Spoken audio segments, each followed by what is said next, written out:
Caitlin Clark just sent shockwaves through the WNBA with a message that felt less like a pep talk and more like a farewell, leaving fans to wonder if she's hinting at walking away for good.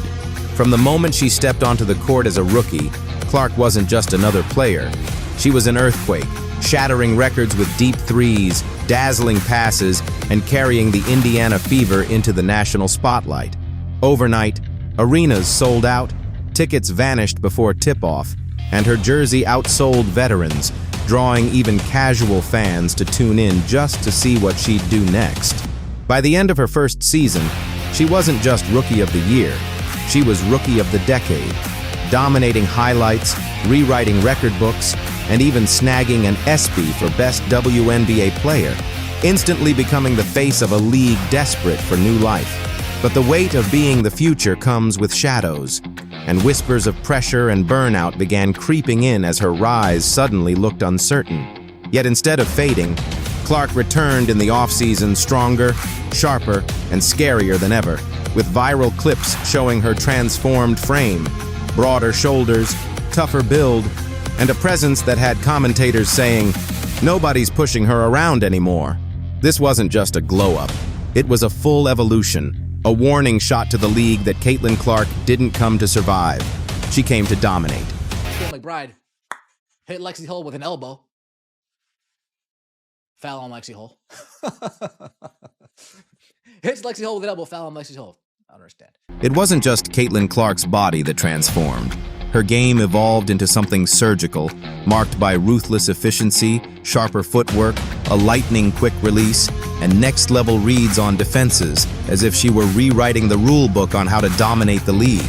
No longer relying solely on her deep threes, she built an entire arsenal of weapons, with teammates whispering that they'd never seen anyone so obsessed, so locked in, so determined to silence every critic before the season even tipped off.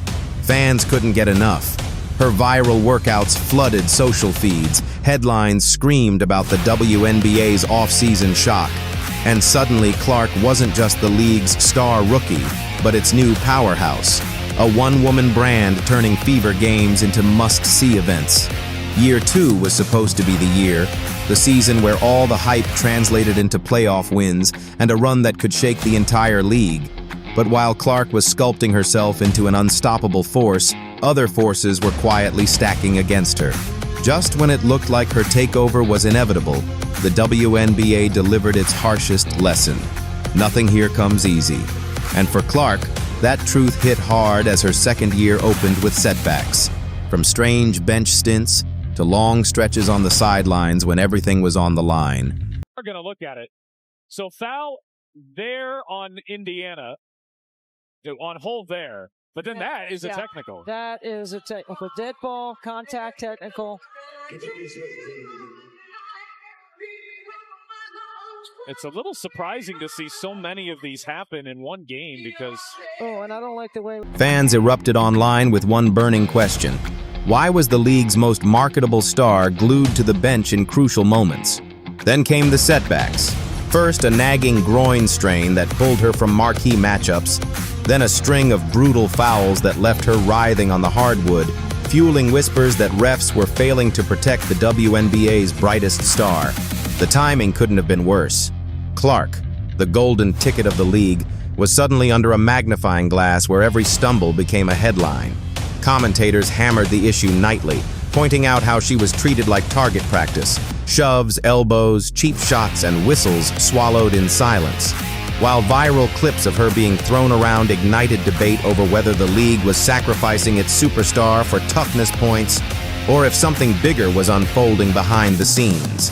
The breaking point came when she missed the All-Star Showcase, the very stage designed to crown her as the league's centerpiece, forcing her to watch rivals bask in the spotlight while she sat sidelined. To fans, it felt like the golden child was being stripped of her shine before she ever had the chance to own it. And though Clark still delivered flashes of brilliance with deep threes, slick assists, and clutch runs, Her rhythm was shattered, the narrative bending from domination to mere survival. And survival was never why Caitlin Clark came to the WNBA. But this storm was only beginning, with the real damage now seeping in from the inside, into the locker room, across the league, and straight into her legacy. Come into tonight kind of expecting to play darn near the whole game, just with the injury situation and the personnel available.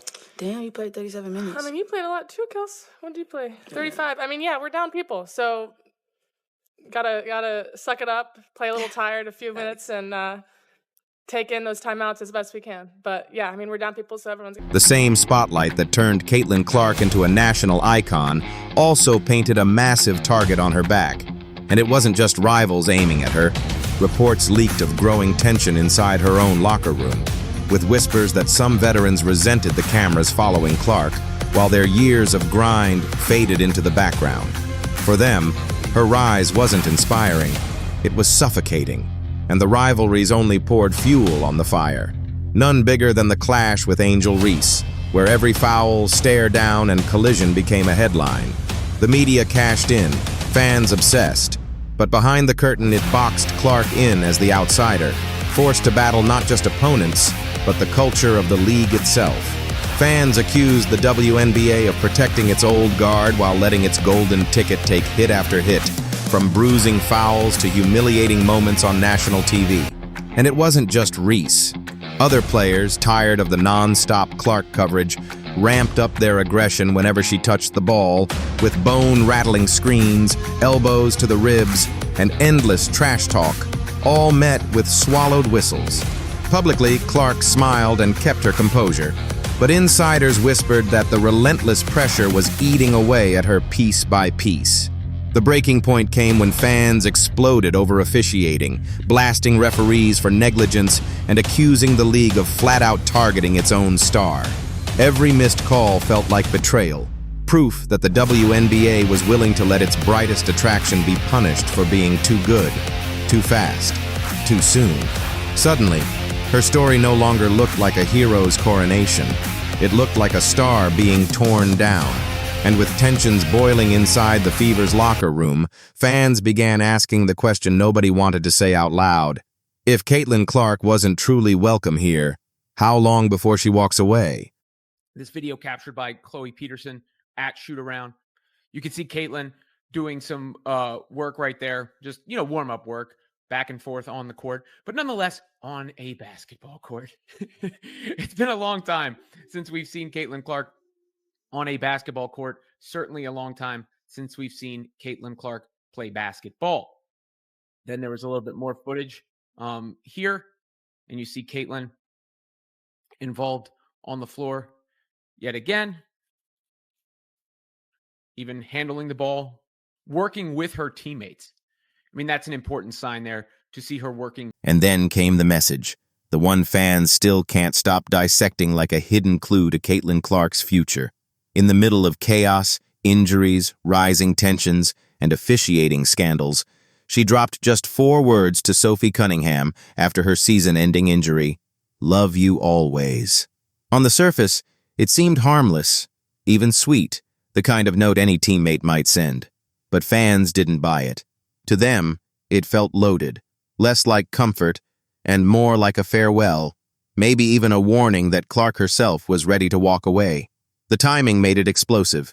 After weeks of bruises, rivalries, and frustrations piling up, those words hit differently. Social media lit up instantly with debates and theories. Was she saying goodbye to Sophie? Or hinting at her own goodbye to the WNBA? Commentators called it cryptic, fans called it chilling, and insiders whispered it sounded like a star with one foot already out the door. The twist? Clark never cleared it up. No follow-up, no presser, no explanation. Just silence. And silence, to fans, screamed louder than any headline. If "love you always" was her goodbye, the next question hit like a hammer. What's next for Caitlin Clark? Some believe she's bracing for a break from the WNBA after all the hits, fouls, and no calls, while others point to her bigger ambitions, from media appearances with icons like David Letterman to half-joking about one day running a team as a GM. Come back in the worst way. Not only if they want to save this, if they want to even play in mid to late September. This isn't a playoff team. What we're watching right now. This isn't a playoff team. This is a Kelsey Mitchell, please save us team. Kelsey Mitchell, we need 40 and 10, 40 points, 10 assists from you every night to be in the playoffs. We need a Herculean effort in the second half.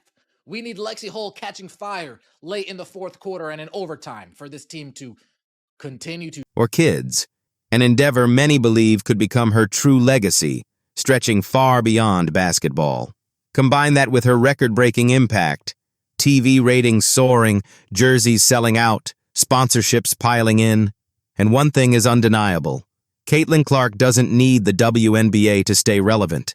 If anything, the league needs her more than she needs it. Yet the noise is only growing louder, with reports suggesting she may be weighing overseas play, where stars earn more respect and bigger paychecks, or even a full pivot into media, building a career where she never has to endure another hard foul again. Nothing's confirmed, but the buzz is deafening, and fans are left wondering if she's closing this chapter or opening a bigger, bolder one. Clark's journey was supposed to be a fairy tale, rise to the top, dominate the league, and usher in a golden new era. But reality has been far harsher. Injuries, relentless targeting, locker room resentment, and a silence from officials that feels like betrayal. That golden dream is twisting into something darker and heavier, maybe even unsustainable, with a breaking point too big to ignore. At this stage, Caitlin Clark's story isn't just about basketball anymore. It's about survival in a league that seems intent on testing her very limits, leaving fans to ask the unthinkable. Is the WNBA failing its own superstar?